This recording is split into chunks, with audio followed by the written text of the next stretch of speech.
Time now for the Daily Answer, sponsored by Salem Surround on The Answer Now TV.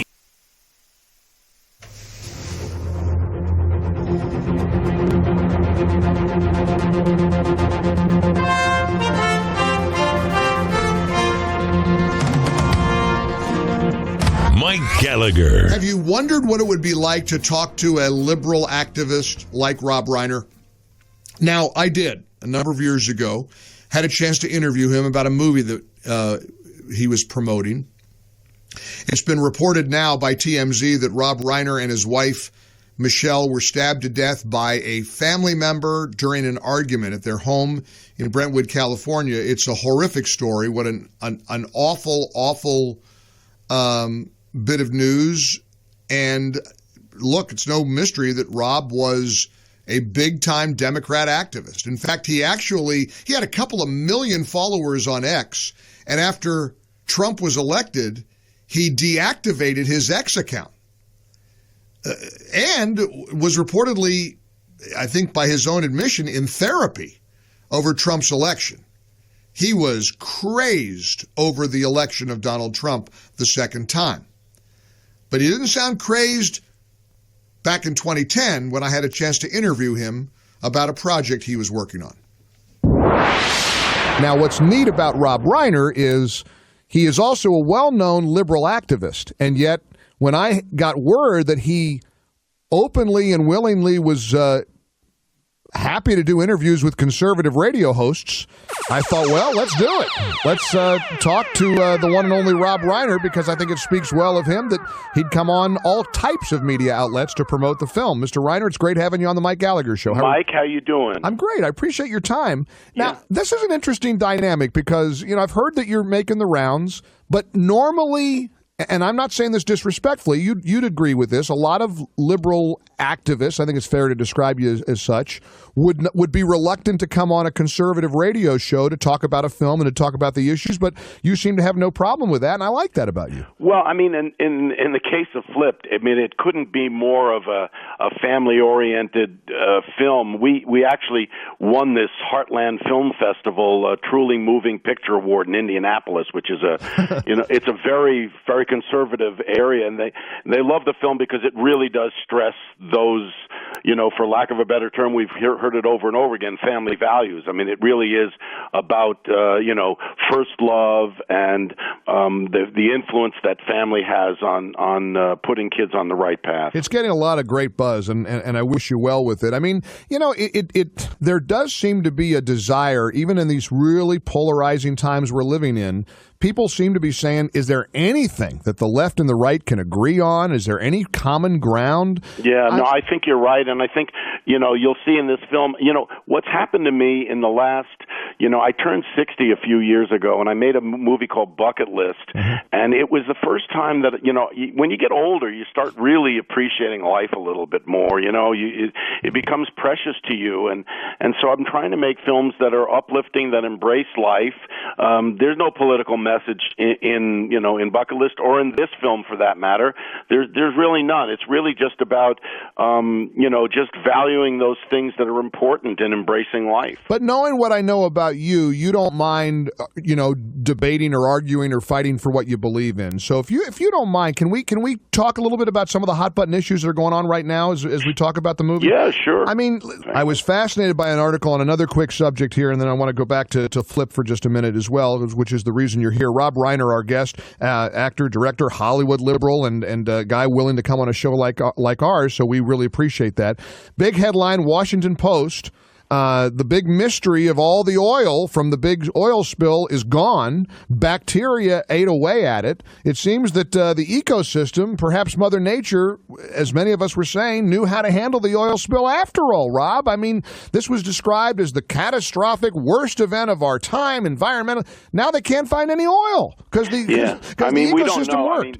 We'll have to wait and see, as time goes by, what if any long-term effects are on these things. But we do know that at a minimum, we don't want oil spills. You know, I mean, we just don't want them. I mean, you know, animals do get killed, and you know, birds and things and fish and stuff do get killed. But the hype was pretty intense over this one, wasn't it, Rob? I mean, was this maybe an opportunity for President Obama to do the moratorium and to try to stop offshore drilling and all this stuff, even though it maybe wasn't as bad a catastrophe as was portrayed? Well, one of the problems that we have in this country right now, because there's 24-hour-a-day media and there's the internet and there's so much media, is regardless of what the story, this is a big story, but even little stories, you know, get blown up. Yep. Everything gets blown up. You're right. So even a big story like this one will get blown up beyond where it is. So the problem you always have is, you know, and particularly since there's so many different news outlets, the minute you latch onto something, you know, and because you got to fill 24 hours a day, you'll just blow everything up. Now, like I said, we don't know what the long-term effect of this is. You know, we'll have to see. But everything, it's too much. You know, I've said this a long time ago, but, you know, the internet and the proliferation of media has kind of made us less informed rather than more informed in a weird way. Let's talk in the closing moments here again about the movie Flipped. It opens August the 27th, a family film, a coming-of-age film. Madeline Carroll, Aidan Quinn getting a lot of great buzz already. You know, you've heard for years, Rob, that our side accuses Hollywood of sort of being out of touch with mainstream American values. Maybe this film turns that on its ear, but are you sensitive to that criticism that a lot of people in Middle America say, boy, it just feels like Hollywood doesn't really, you know, reflect what we wish they would reflect more often? Listen, I hear that all the time, and you know, I don't make those kind of films. You know, I make Princess Bride and Stand By Me and Flipped and Bucket List. These are the films that I make that I love, and you know, you hear this all the time. When can I get a film that I can bring the whole family to? You know, and this one is it's PG. Your grandmother and kids and parents can all go together. We've screened it, and it works for every generation. And the weird thing about it is Hollywood only makes these other kinds of, you know, like I like to say, I make films about human beings that live on Earth, you know. Sure. But I mean, it's people they make these films because people go to them, you know. Right. And yet, I understand with people saying, when can we see more of these kinds of films, like Blind Side, and this one is like that in a way. And yet, they don't go to those films as much as they go to the films where everything gets blown up and everybody's chasing after everybody, shooting at everybody, you know. So the Hollywood is going to keep. They're just a business. They're just going to make stuff. As long as people go to it, they're going to keep making this stuff. So, you know, if you support a movie like Flipped or Blind Side or Bucket List, then hopefully Hollywood will make more of those kind of films. My favorite film of all time is It's a Wonderful Life. You know, I'd love to see more films like that. That's what I love to watch. Well, we may agree to disagree on a lot of issues, but you do extraordinary work, and I hope Flipped is a big success. I've been a big fan of what you've done for many, many years. And thank you, Mike. I appreciate it. And I appreciate you coming on our show. I mean, tell your Hollywood lib buddies that we're not that bad. You know, we can have a decent conversation. You know, it can work. You know, kumbaya and all of that. Thanks for spending some time with us, Rob. Good luck with the movie. Thanks a lot, Mike. I really appreciate it. Rob Reiner, the director and of the new movie Flipped. You know, wasn't it fascinating to just consider that here's two guys who disagree on everything, able to have an amicable conversation. Now, I don't know if we would have been able to have that kind of conversation post-Trump, because let's be blunt, Trump changed things for a lot of these folks. I mean, Reiner was said to be in therapy because of Trump's reelection. Took down you know how drastic it is to take down your Twitter account? If you had 2.3 million followers, and he walked away from, I mean, look, just pragmatically, he walked away from tons of money, because you can monetize the heck out of 2.5 million X followers.